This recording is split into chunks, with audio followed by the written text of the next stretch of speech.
Baik, untuk sampling plastik, saya khusus ke mikroplastik. Mari mikroplastik biasanya kita dapatkan dekat dengan pesisir karena memang dia adalah hilir dari berbagai anak sungai, kemudian dekat dengan buangan akhir limbah dari berbagai aktivitas, industri, urban, agriculture, transportation, or touristic. Dan trajectory and speed of microplastic are controlled by their physical characteristic, dari density, size, and shape. Semakin besar berat density-nya, density bigger than the others, ya, speed will low. And ocean dynamic conditions itu juga sangat berpengaruh juga. Wind, wave, tide, thermo gradient, and the influence of benthic sediments, for example. Jadi arus juga berpengaruh ya. Cuaca juga. Kemudian interactionnya juga harus dilihat mikroplastik. Shore is regulated by onshore or offshore transport, dan berdampak dari geometrinya maupun vegetation, tidal regime, and wave direction, atau vegetasi yang ada di situ atau gelombang yang ada, arus yang ada. Yang perlu dilakukan studies itu adalah parameter pertama adalah ya cuacanya, terminal velocity, diffusivity, critical shear stress, dan transport mikroplastik tersebut. Karena ini bentuknya ya, the size is very very small. So, jadi tidak bisa random. We cannot randomly make a sampling for microplastic. Jadi the essential point, important point is the near the coast, dekat dengan pantai, atau near shore zone. Itu dulu. Setelah itu baru kita bisa lihat parameter dari cuaca, kecepatan arus, ya, critical shear stress-nya di mana yang biasanya dia berkumpul, transportnya dengan berbagai beda alur. Pastinya yang membawa itu adalah sedimen, air, biota. Distribusinya juga kita harus lihat dari landscape-nya. Wetlands, estuaries, lagoons, model coastal model ini kita harus lihat juga. Karena semakin banyak arus bisa mengganggu distribusinya. Itu dari hydrodynamic condition. Ini memang makanya penelitian mikroplastik tidak harus orang kimia gitu ya. Ada orang oceanography, ada environment engineering, ada juga kelautan engineering, teknik kelautan gitu, dan kimia pastinya. Kemudian interaction between the physical transport process and biochemical reaction, ini juga harus dilihat apakah dia bisa terdegradasi, flokulasi, atau termakan. Nah, bagaimana melihat studi yang dibutuhkan ini ya, kita harus lihat dari jenis mikroplastik yang biasanya ditemukan di coastal ini, di lagoon gimana, di pantai bagaimana, di wetlands gimana, di estuaries gimana. Nah, di Indonesia masih mengidentifikasi di berbagai lokasi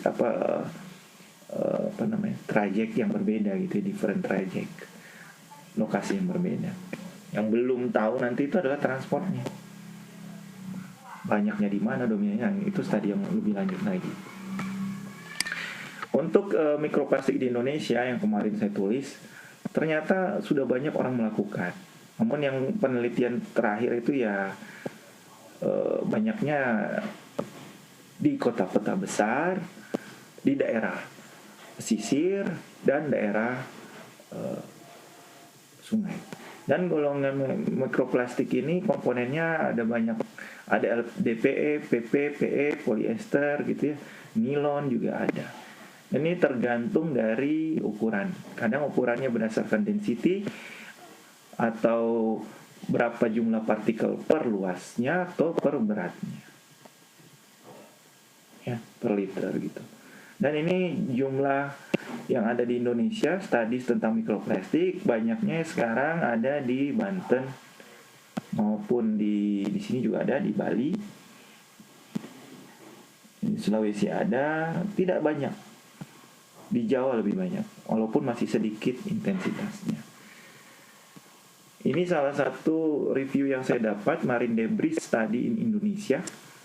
Kalau dilihat, kebanyakan objek yang dianalisis itu adalah macroplastic debris. But for microplastic, just 1, 2, 3, 4, ya cuma 4, just 4, 5, 6, 7. Tidak banyak. From 86, 86 until 2018. Ya. And this is our homework to identify the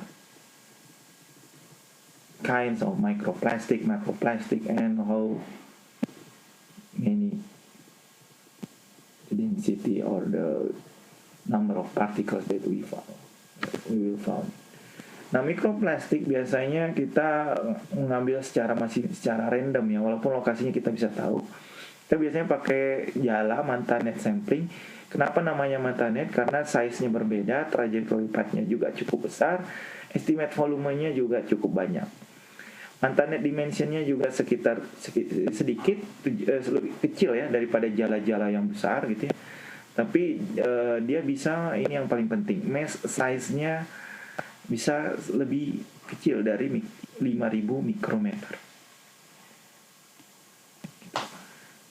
Ya kalau jala kan mass size-nya paling senti gitu ya. Kalau ini atau milimeter, ini mikrometer. Sehingga ini tertentu. Ini harganya sekitar 30-40 juta ada.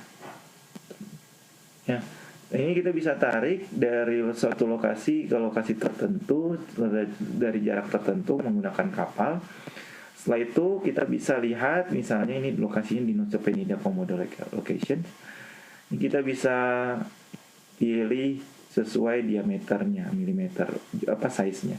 10 mm, 5 mm, 5 mm. Nah, ini tentunya kita harus lihat menggunakan pencahayaan with good lighting, ya. Ukurannya seperti apa, diameternya seperti apa. Setelah itu baru kita bisa ukur menggunakan FTIR atau komponennya apa saja dan berapa jumlah partikelnya per luasnya atau per gram. Itu penelitian mikroplastik. Dan kandungannya apa saja yang ada di mikroplastik ini misalnya. Simple sebenarnya, tapi harus cari satu-satu. Dan ini harus di separatingnya harus bagus ya, pemisahannya harus bagus. Jadi harus berdasarkan ukuran dan golongan. Ini kan mikroplastik ada golongannya fiber, ada golongannya film, beda-beda. Nah itu nanti kita juga bisa jadi reference berapa persen golongan film, berapa persen golongan fiber, berapa persen golongan ukuran tertentu dan jenisnya. Nah, itu kita bisa lihat. Nah, ini contoh dari mapping apa yang kita ingin ambil. Ini misalnya dari sampling. Ini misalnya ada zona 1, 2, dan 3. Ini zona 1 misalnya adalah industrial and herbal activities. Ini adalah dikelompokkan berdasarkan activities. Misalnya sumber aktivitas. Ini industrial activity, herbal activities, ini urban activities, ini touristic activities and transport activities. Ini Jakarta Bay. Kalau kita lihat di sini ini banyak pelabuhan, harbor, dan industri. Kalau di sini kita lihat banyaknya adalah urban dan agricultural sebenarnya. Ini kawasan kampung laut, nelayan, fishery. Kemudian di sini juga kalau kita lihat di sini transport, karena di sini lebih ke arah ke Thousand Island ya, ke arah Pulau Seribu. Pastinya transportasinya cukup banyak, kemudian kawasan turistik juga ya. Di sini kita harus petakan lokasinya, apa saja aktivitas yang ada di situ. Selain lokasi sampling, tapi informasi aktivitas apa saja yang ada, sama pastinya koordinat. Ya. Dan sampelnya apa? Sedimen, air, gitu ya, biota. Nah, untuk yang itu untuk yang di perairan laut. Nah, ini kalau yang di sungai. Di sungai kita bisa lihat dari hulu ke hilir. Misalnya hulunya di sini, walaupun dia ada hilirnya di sini. Tapi hulunya itu dikelilingi, misalnya ini Segara Nakenlegen di Cilacap. Ini adalah mangrove site. Di sini ada Pertamina, ada Cilacap, ada kampung nelayan, kemudian di sini ada industri.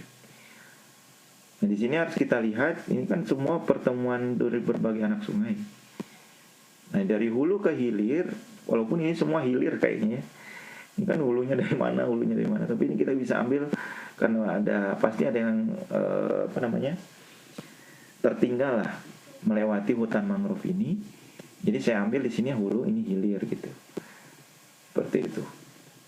Karena arusnya biasanya dari sini bisa ke sini, ini juga bisa ke sini.